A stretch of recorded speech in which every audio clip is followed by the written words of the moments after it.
이 세상에는 사실은 악한 모습도 있지만 또한 선한 모습도 있습니다. 그래서 이 세상에는 선과 악이 이렇게 공존한다 이렇게 말을 합니다. 선이 있는 곳에는 반드시 악이 있고요. 또 악이 있는 곳에도 또 선이 있습니다. 선만 있거나 악만 있지는 않습니다. 그래서 오늘 우리에게는 이 선악을 구별할 수 있는 분별력이 필요합니다. 무엇이 선이고 또 무엇이 악인가?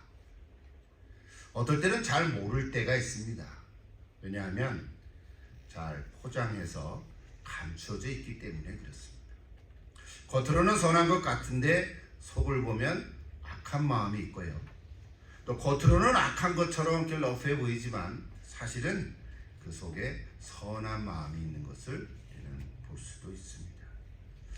그러면 어떻게 해야 이 선과 악을 잘 구별할 수 있을까? 이것이 오늘 우리에게 던져지는 질문입니다.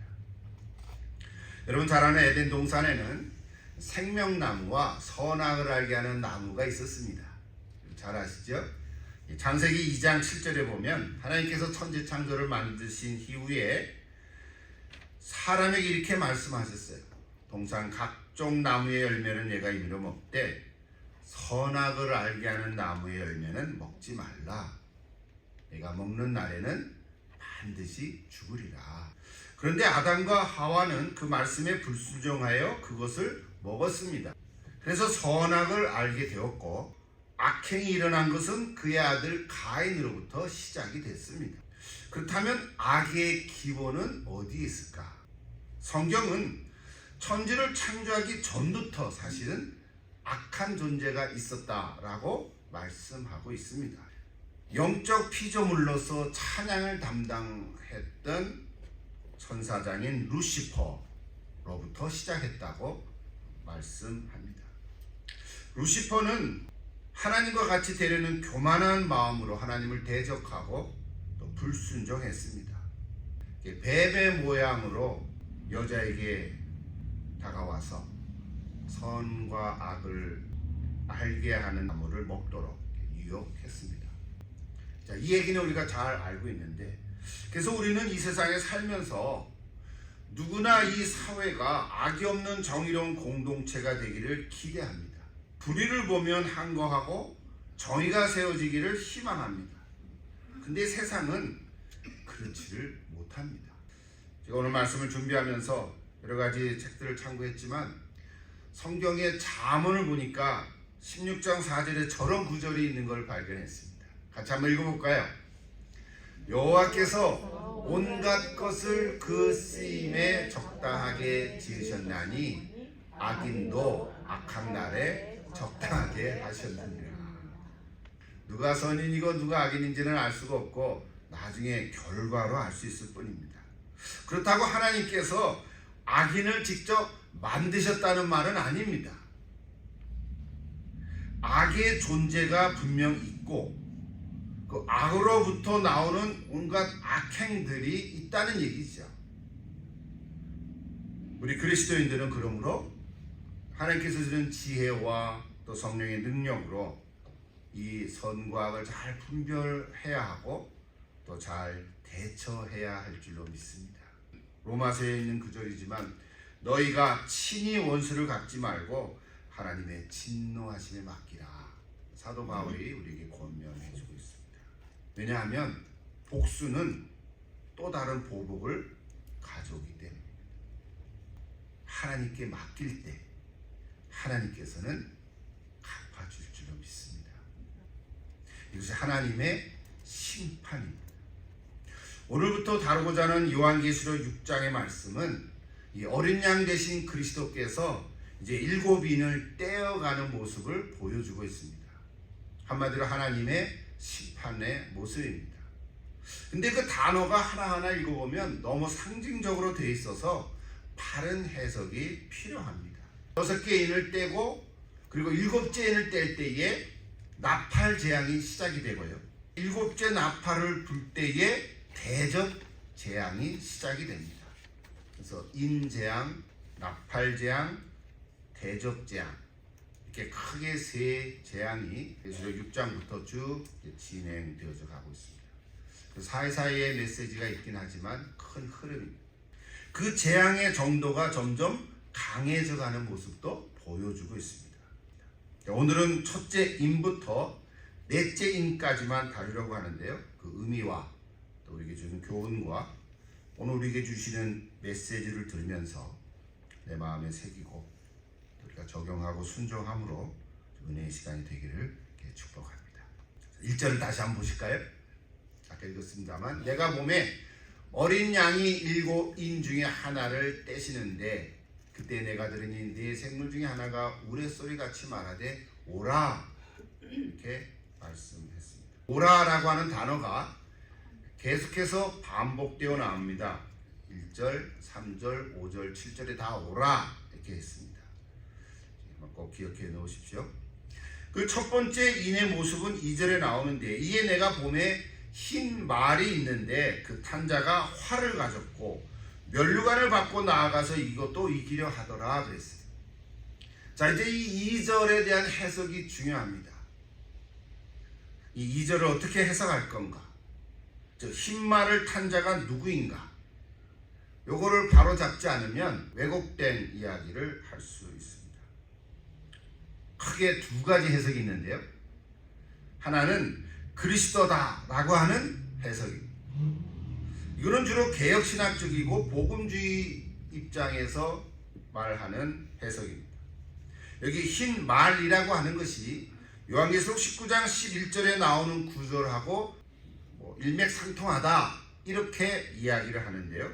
19장 11절을 보시면 또 내가 하늘이 열린 것을 보니 보라 백마와 흰 말은 같은 말이죠. 백마와 그것을 탄 자가 있으니 그 이름은 충신과 진실이라 그가 공의로 심판하여 싸우더라 그랬어요. 자, 이 구절은 19장 가서 또 자세하게 말씀할 기회가 있겠지만 어쨌든 오늘 6장 2절에 나오는 흰 말을 탄 자와 19장의 백만을 탄 자가 같다 해석입니다. 즉 나중에 재림하시는 그리스도의 모습을 우리는 말할 수 있습니다. 또 6장 2절에 보면 활을 가졌고 면류관을 받고 나아가 이기고 또 이기려 하더라 하는 구절을 승리하시는 그리스도의 모습으로 우리는 해석하는 것이죠. 복음이 세상에 나아가는 모습을 상징하고 하나님 나라가 확장되는 그 모습을 말하는 것입니다. 또 하나의 해석은 정반대 해석인데 흰 말을 탄 자가 적그리스도라고 해석하는 그룹이 있습니다. 그리스도이냐 적그리스도이냐 대충 비슷한 입장이 아니고 정반대 입장이니까 이건 분명히 우리가 알아야 되는데요. 주로 세대주의자들의 해석입니다.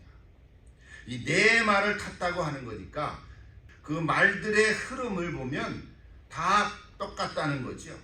그래서 종말에 일어날 재앙과 어떤 혼란의 한 축이라는 거죠. 그리고 아까 봤던 요한계시록 19장 11절의 구절을 거짓 평화와 기만적인 것으로 세상을 현혹하는 자다. 즉 적그리스도라고 해석해야 된다 하는 입장입니다.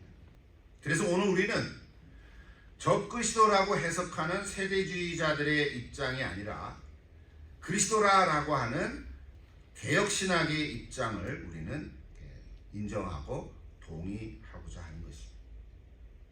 그리스도는 역사를 다스리고 계십니다. 우리가 역사를 올바로 이해하는 길은 오직 그리스도와 함께 시작하는 것입니다. 주일 예배를 드릴 때 여기에만 계신 것이 아니라 우리 일상생활의 현장 속에서도 계시고 또 역사의 한 가운데도 계신다라고 우리는 믿습니다. 예수님은 여기에만 계시지 않고 우리 삶의 현장에도 계시고 역사의 흐름 속에도 함께 하십니다. 그래서 우리는 고백하기를 부활해서 승천하신 예수 그리스도는 지금도 온 만물을 다스리는 주관자라고 고백합니다. 그런데 물론 이 세상 사람들은 그렇게 말하지 않습니다. 뉴스에도 나오지 않고요. 여러분 뉴스에 우리 예수 그리스도가 이 역사를 다스린다, 그런 뉴스를 들어본 적이 있습니까? 없죠. 어쩌면 우리의 감정도 그렇다 보니까 그렇게 반응을 보일 때도 혹 있을 수 있습니다.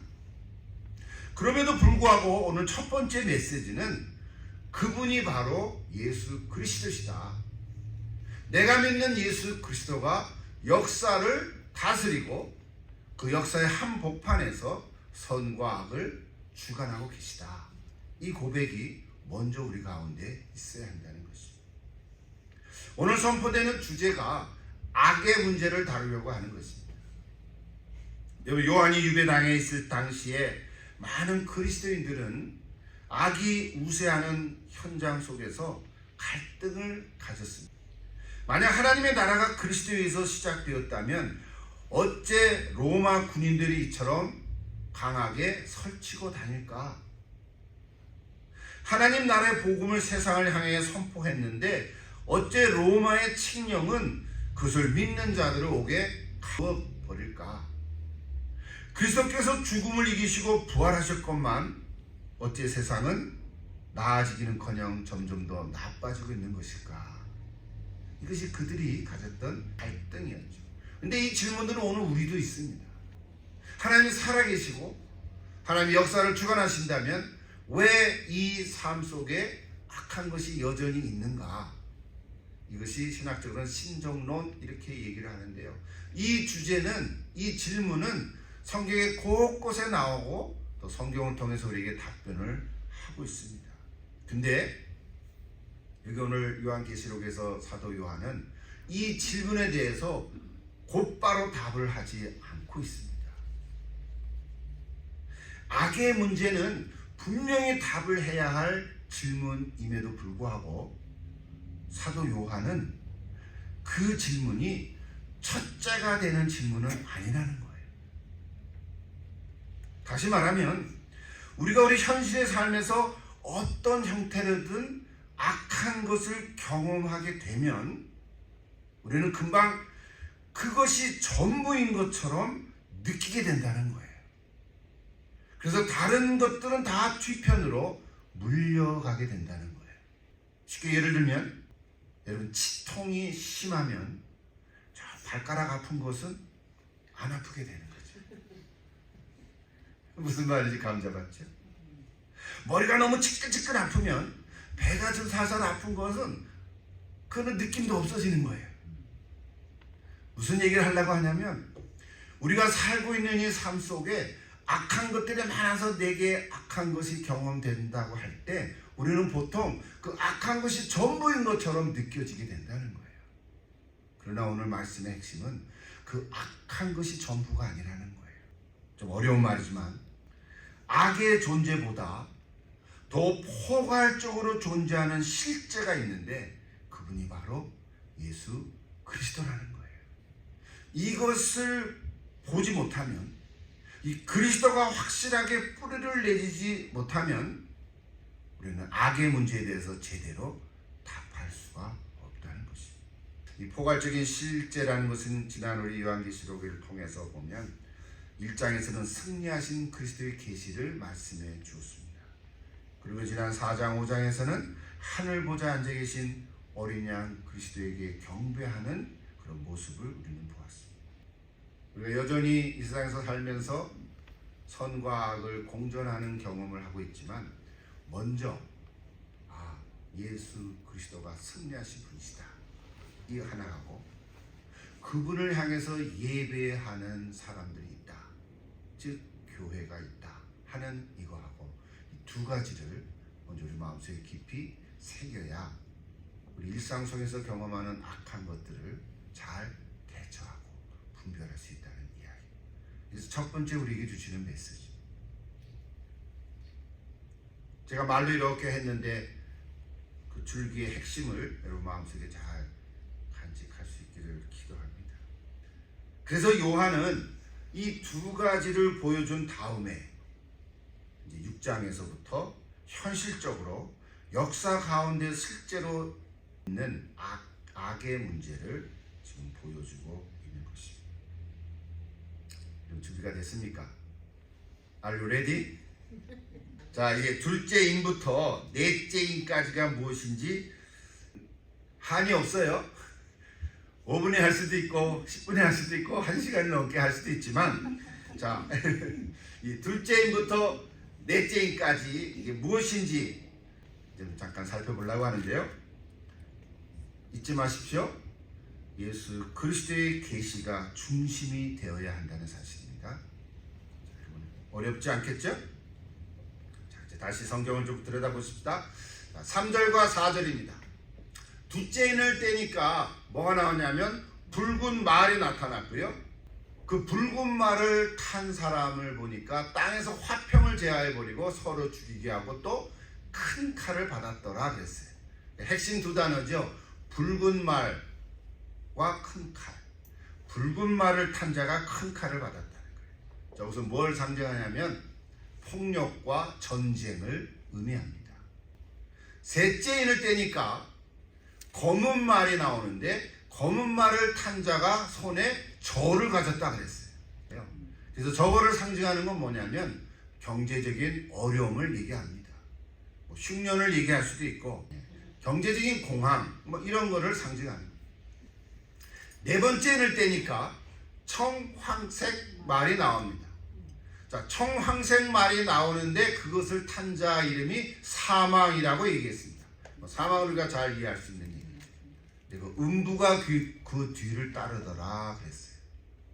그들이 땅의 4분의 1의 권세를 얻어서 검과 흉년과 사망과 땅의 짐승들로서 죽이더라 그랬습니다. 이제 많은 피해가 일어나겠죠.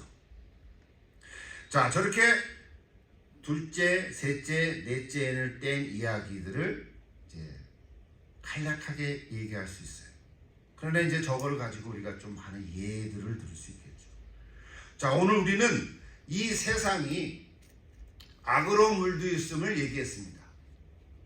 간략하게 하나의 도표를 얘기하면 저렇게 볼 수 있는데요.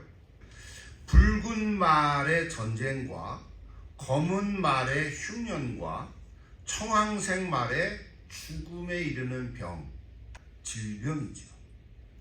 여러분, 전쟁은 사회 악입니다. 전쟁을 하지 않아도 괜찮은 거거든요. 전쟁을 하지 않고 평화롭게 살면 제일 좋죠. 또 검은 말은 흉년을 얘기하는 거예요. 저를 얘기합니다.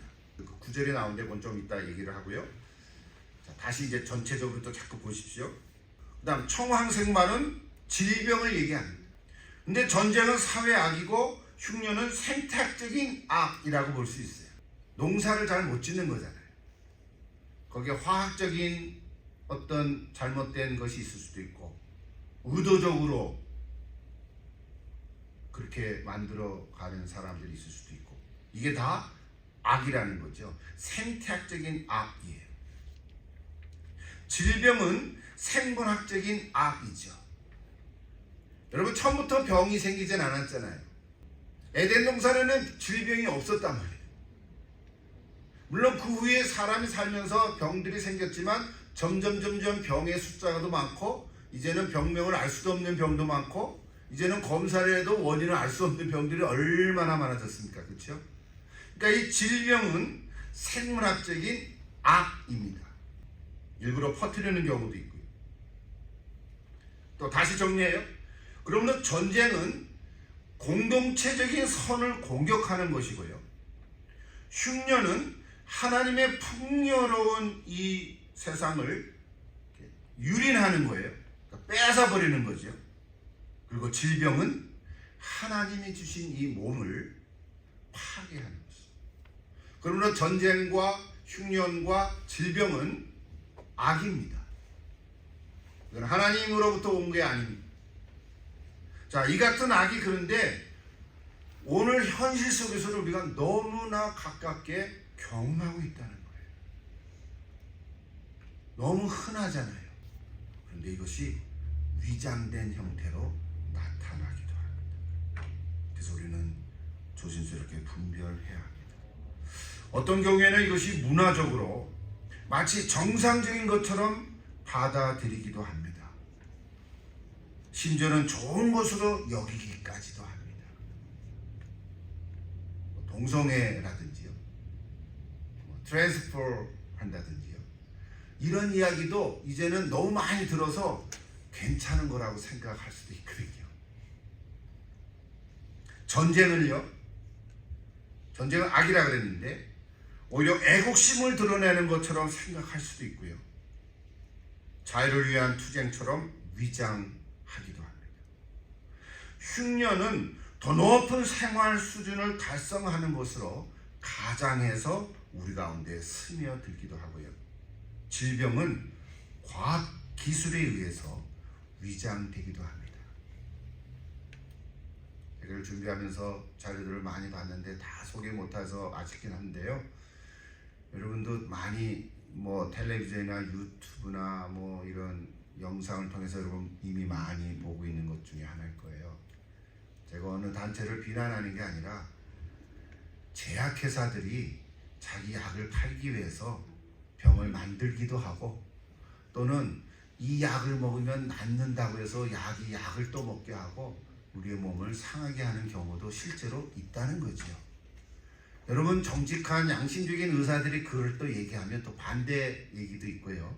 도대체 뭐가 맞는 거야? 우리 입장에서는 헷갈리는 경우도 있어요.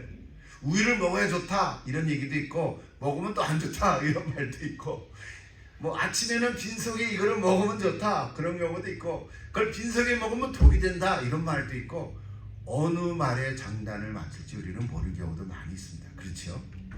제가 그냥 퉁쳐서 매라면 그런 얘기들이에요. 그래서 악은요, 이 갈등과 탐욕과 거짓을 우리 개인의 삶이나 공동체 안으로 들어오게 하고, 하나님의 창조된 목적을 뒤집어 엎어버리고 하나님의 구속 계획을 방해한다는 것입니다. 그래서 이런 악들은요, 우리 웃는 얼굴로 위장해서 우리에게 나타나기 때문에 우리 사람들은 무심결에 그냥 그것을 받아들이는 경우가 더 많다, 이런 얘기입니다. 그러나 온 세상을 주관하시는 그리스도는 이런 갈등과 탐욕과 거짓으로 물든 악과 싸우고 계시다는 사실입니다. 여러분, 지금도 우리 예수 그리스도는 악과 싸우고 계십니다. 보이지 않는 악과 하나님은 싸우고 계십니다. 그러므로 오늘 우리에게도, 너희들도 그냥 넘어가지 말고 악과 싸우라고 말씀하시는 거예요. 내가 너희와 함께 하시겠다고 약속하시는 것입니다. 여러분, 그리스도는 탐욕에 의한 전쟁을 상대로 싸우고 있습니다. 결국은 흰 말이 붉은 말을 이길 것입니다. 또한 그리스도는 이 자연의 균형이 깨진 흉년에 대해서도 싸우고 계십니다. 오늘 5절에 보니까 검은 말을 탄 자가 저를 가지고 있다고 했잖아요. 요즘 말로 하면 경제적인 불황을 의미합니다. 우리 미국이 경험한 경제 대공황을 여러분 아십니까? 1929년부터 10년 동안 일어난 경제 대공황 같은 거예요. 6절에 나오는 한 데나리온이란 노동자의 하루 품삯을 말합니다. 근데 밀 한 대라 그랬거든요. 밀 한 대란 건강한 남자가 하루 먹는 식량을 말합니다. 밀 한 대는 그냥 하루 먹을 양이라는 거예요. 근데 한 데나리온이 밀 한 대가 되니까 얼마나 비쌉니까? 하루 벌어가지고 하루 먹으면 되겠습니까? 그리고 한 데나리온은 또 보리석대라고 말도 나오죠. 보리석대란 가난한 세 식구가 하루 먹을 정도의 양을 의미한다고 해요. 그러니까 하루 벌어서 하루 먹는데 먹는 거에 다 써버리면 그 다음 어떡합니까? 생활 필수품을 살 만한 여유가 없잖아요. 그렇죠? 집세도 내야 되고 옷도 하나 또 가서 입어야 되고, 여러분, 먹는 거보다는 그 외에 드는 돈이 더 많지 않습니까, 보통? 근데 오늘 여기 보면 그렇다는 거예요. 생활 필수품은 구입할 수 있는 여유가 없어버린 거예요. 여기 다 계산해보면 6배나 오르다 그런 거예요. 요즘도 우리가 물가가 너무 많이 해서 걱정이 있죠. 인플레이션이 있어서 물가 상승이 심각합니다. 필수품은 모자라는데 반면에 사치품에 해당하는 감람류나 포도주는 오히려 넘친다는 거예요. 그거는 놔두라는 거거든요. 다시 말하면 가난한 자는 입에 풀칠하기도 어려운데 기호식품은 있어도 사 먹을 수가 없다는 거예요. 요즘 우리 흔히 하는 말로 가진 자와 그렇지 못한 자의 간격이 점점 벌어지는 거죠. 상대적 박탈감이 생각되는 거죠.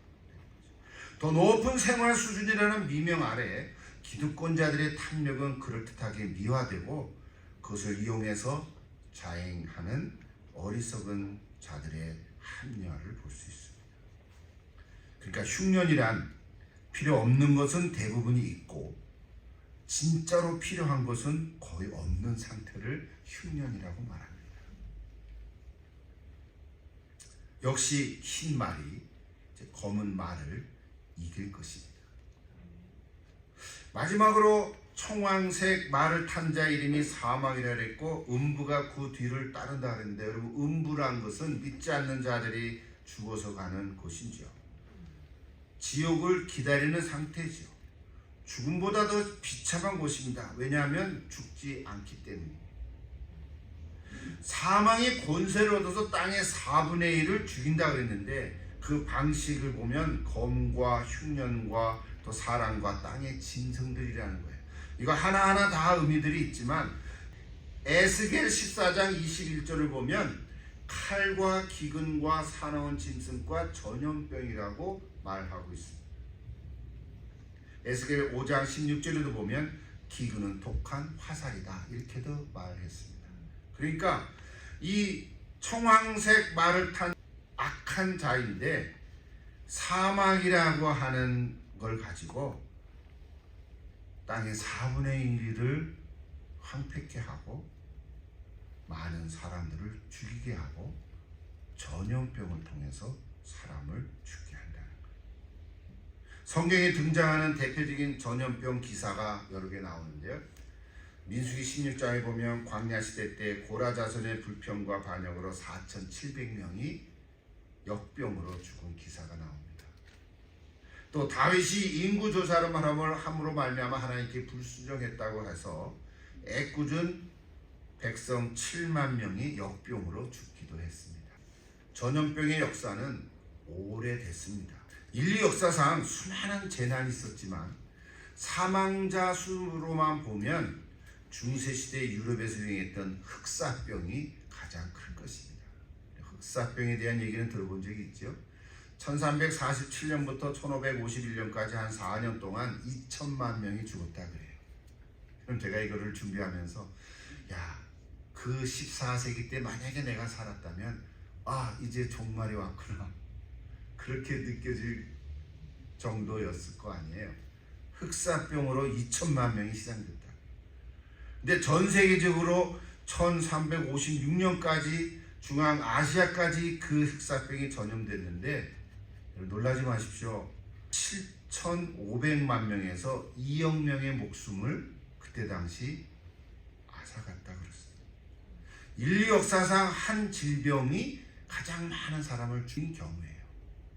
2억만 명에 죽었다. 최근에 우리도 경험했던 코비드-19 코로나19를 잘 아시죠? 2000년 1월 5일부터 2024년 5월 19일까지 종결된 시점인데요. 총 사망자가 통계를 보면 704만 9,617명으로 보고되어 있습니다. 그러니까 흑사병에 걸려서 죽은 사망자에 비하면 10분의 1밖에 안 되는 거예요. 여러분, 그럼에도 불구하고 흰 말을 탄 자, 우리 그리스도가 이 청황색 말도 싸워서 이길 것입니다. 이제 이런 얘기는 좀 그만해도 되겠죠? 한 네 가지, 오늘 네 가지 인을 뗀 얘기를 제가 말씀드립니다. 일단 성경 자체를 이해를 하시고 성경 자체를 통해서 여러 가지 많이 나오는 어떤 이야기들, 실제 사건들 또는 실례들이 많이 있습니다. 다시 우리 에덴 동산으로 좀 돌아가 보십시오. 처음에 에덴 동산에서는 사람과 짐승들은 서로 소통하는 관계에 있었습니다. 그렇죠? 아담과 하와는 동물들의 이름을 지어주고 동산을 관리하는 청직이었습니다. 그러나 인간의 죄악이 크게 달하면서 하나님께서는 노아 시대의 홍수로 심판을 하셨습니다. 노아 홍수를 우리는 잘 알죠. 그런데 그 후에 세상이 변화를 겪었습니다. 사람의 평균 수명이 120세로 줄어들었습니다. 그때까지는 969세까지 무드셀라가 살았잖아요. 노아 홍수로 이제 사람은 120세까지 삽니다. 오늘 우리도 다 120세까지 살 수 있습니다. 네, 이래저래 좀. 아멘. 이게 성경적으로 얘기하는 겁니다. 그러나 이제 이래저래 뭐 병도 걸리고 그래서 100세까지 산다. 요즘 그렇게 얘기를 하죠. 땅의 움직임으로 노아 홍수 이후부터 지진이 나타나기 시작했습니다. 여러분, 지진은 그전에는 없었는데 노아 홍수 이후부터 지진의 기록들이 많이 나타나요. 지금은 뭐 여기저기서 일어나죠. 궁창 위에 물이 다 쏟아져 가지고 자외선이 그대로 직접 받게 됐습니다. 그래서 피부의 노화도 빨라졌고요. 피부병이 많이 생기기 시작했어요. 지구가 23.5도 기울어지면서 추나 추동이 생겼습니다. 여러분, 그 전에 노아 홍수 이전에는 추나 추동이 없었습니다. 창세기 8장 22절에 보면 그때부터 겨울이 생겨나기 시작했는데, 그래서 식량이 부족해졌습니다. 식량이 부족해지니까 그때부터 하나님께서는 살아있는 동물도 먹도록 허락했습니다. 그때부터 우리가 육고기를 먹기 시작했습니다.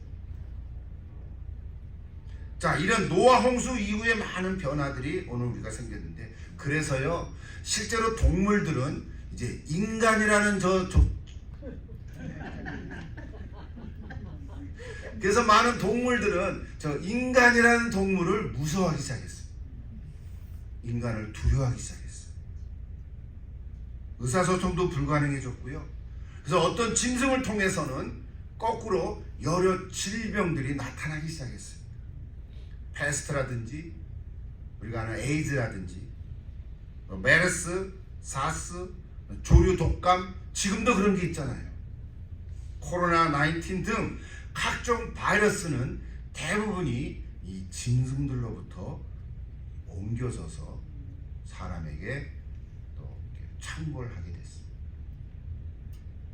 그러나 여러분, 이것까지도 하나님께서는 회복하게 해줄 줄로 믿습니다.